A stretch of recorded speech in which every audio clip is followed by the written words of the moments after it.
Ну что, пацаны, хайп? Сегодня у нас в гостях USB-конденсаторный микрофон Apogee Hype Mic, который можно подключать к PC, Mac, а также iOS-устройствам.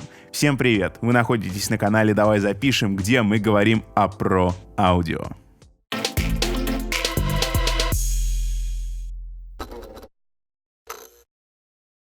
Рассказывать про Apogee я не вижу особого смысла. Это компания, которая уже давно зарекомендовала себя как неплохая фирма, выпускающая про-аудио-железо для ябло-богов. Но теперь, в последнее время, они начинают снисходить на пикап-бояр и давать нам, во-первых, аудиоинтерфейсы, которые можно подключать к PC, так и вот такие интересные миниатюрные штуки. К слову, для подключения к различным устройствам у нас в комплекте имеется аж 3 провода. Во-первых, это провод, с помощью которого мы сейчас работаем. Все пишется у меня на компьютер под Windows. У меня здесь есть Type-C на одном конце, а на конце, который входит микрофон, micro-USB. Следующий провод вот такой. На одном конце мы также имеем micro-USB, который подключается к компьютеру. На другом конце мы имеем Lightning для подключения к iPad или iPhone, кто знает. И третий провод — это micro-USB на Type-A для подключения также к компьютеру. Ко всему прочему, в комплекте у нас идет держатель, у нас идет вот такой милый поп-фильтерчик. Я не знаю, я его по-другому не могу назвать, потому что он такой... Но, в принципе, его вполне достаточно для работы с таким маленьким микрофоном. Естественно, есть стоечка вот такая маленькая, на 3 ножках, чтобы поставить все это дело к вам на стол. И, конечно же, есть очень классный жесткий чехол, чтобы все это дело вместе с комплектухой переносить куда вам угодно. Весь звук в сегодняшнем ролике будет записан с помощью этого маленького микрофончика, который в максимальном усилении выдает целых 46 дБ. Для чего и для кого рассчитан этот микрофон? Он рассчитан для хайпа. Ладно, друзья, я не мог просто этого не сказать. На самом деле микрофон, по заверению Apogee, рассчитан абсолютно на все. Можно писать какие-то подкасты, можно делать видео для YouTube, можно писать музыку, вокал, музыкальные инструменты. Учитывая, что у этого микрофона очень внушительный запас по максимальному давлению, каким-то громким инструментом вы ему даже не сможете навредить. Можно писать, что-то вроде какой-то особо громкой перкуссии или, о боже, гитарного кабинета с помощью этого микрофона. На корпусе мы сможем найти аппаратный мониторинг, который здесь называется Blend. Эта функция позволит вам задать идеальное соотношение того, что приходит на микрофон, и звучащего у вас в компьютере. Например, вашего вокала к минусу, который звучит в программе для звукозаписи. Снизу мы найдем разъем под маленький джек, сюда можно подключить те же самые мониторы, то есть наушники, но предусилитель для ушей тут так себе на самом деле, поэтому капельки он раскачает, а что-то большое лучше не надейтесь на это. Идем дальше. Что у нас здесь есть еще? Тут имеется компрессия. Аналоговая компрессия. Да, они, черт подери, смогли вот в эту малютку засунуть аналоговый компрессор. Кстати, весь ролик мы пишем на второй настройке компрессии, чтобы звук был немножечко поинтереснее. Давайте сейчас послушаем все настройки. Их всего 3 по уровням, и компрессор можно, естественно, отключить. Так, переключимся.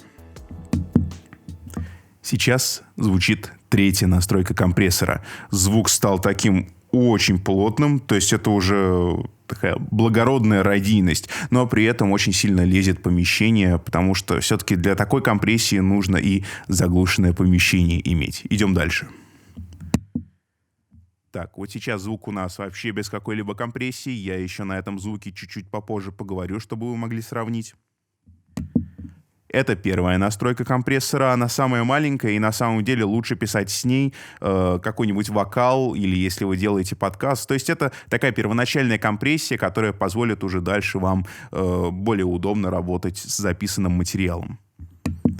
И возвратимся на вторую настройку, на которой мы писали весь наш сегодняшний ролик. Сейчас снова запущу голос без какой-либо компрессии на этом микрофоне. Вот так звучит голос без компрессора. И вернемся на, собственно, первоначальную настройку, на которой мы пишем весь сегодняшний обзор. Давайте попробуем записать гитару. До этого все у нас писалось в компьютер. Сейчас мы для чистоты эксперимента возьмем iPad и запишем все в него. Будем пользоваться программой GarageBand.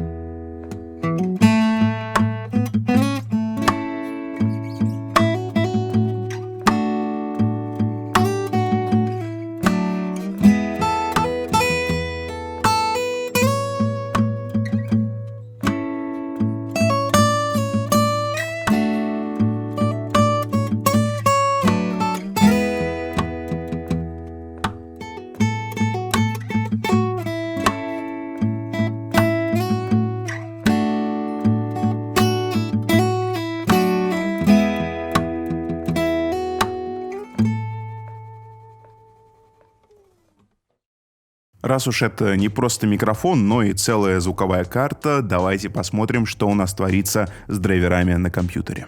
Для работы на PC нам понадобится ASIO for All драйвер. Заходим на официальный сайт, вот так он выглядит, и качаем версию, которая вам нужна. Дальше перезагружаемся, заходим в вашу рабочую станцию, выставляем в драйверах, естественно, чтобы это был ASIO for All, и начинаем работать.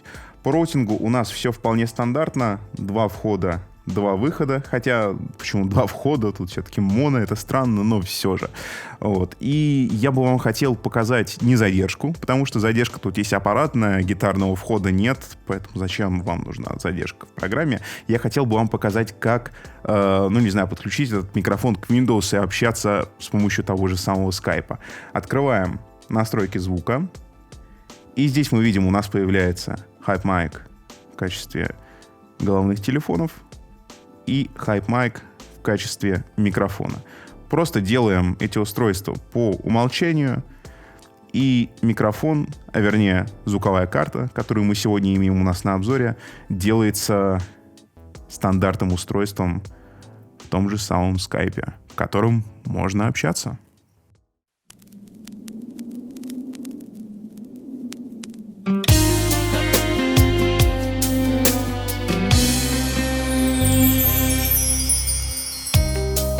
За тобой уплывали все мечты, куда-то вдаль за край земли.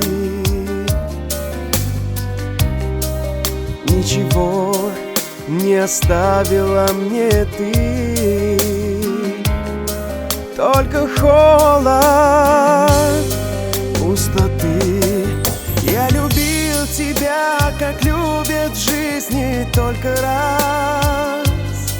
И я дышал и жил тобою каждый миг и час.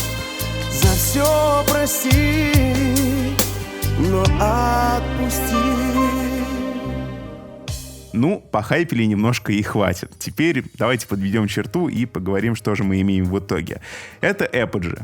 Этим все сказано. Даже учитывая, что это, не совсем профессиональная вещь, это игрушка, я буду с вами откровенен, и я считаю, что это такая игрушка, но она выполнена очень качественно, на уровне, и, в принципе, с ней вы можете делать вполне неплохие записи. В микрофоне мы имеем отличную начинку от капсуля, собственно, до аналогового компрессора, я напомню, он здесь имеется. Единственное, что разочаровал выход под наушники. Все-таки там слабое усиление есть. Вот. Ну а все остальное дорого. Да, друзья, дорого. Но, с другой стороны, когда продукция Apple и периферия к Apple, а это, собственно, периферия к Apple, на мой взгляд, она была дешевой. Я что-то не припомню такого момента. На сегодня все. Ставьте лайк, если ролик понравился. Подписывайтесь на канал. Пишите в комментарии, что вы думаете о таких рода вещичках. И следите за обновлениями, потому что впереди много нового, интересного и, конечно же, музыкального, друзья. Всем пока. Идет? Я начал. Сейчас, секундочку, мне нужно прошлые истории удалить. Прошлые истории? То, что мы сейчас записали. А я тебя понял.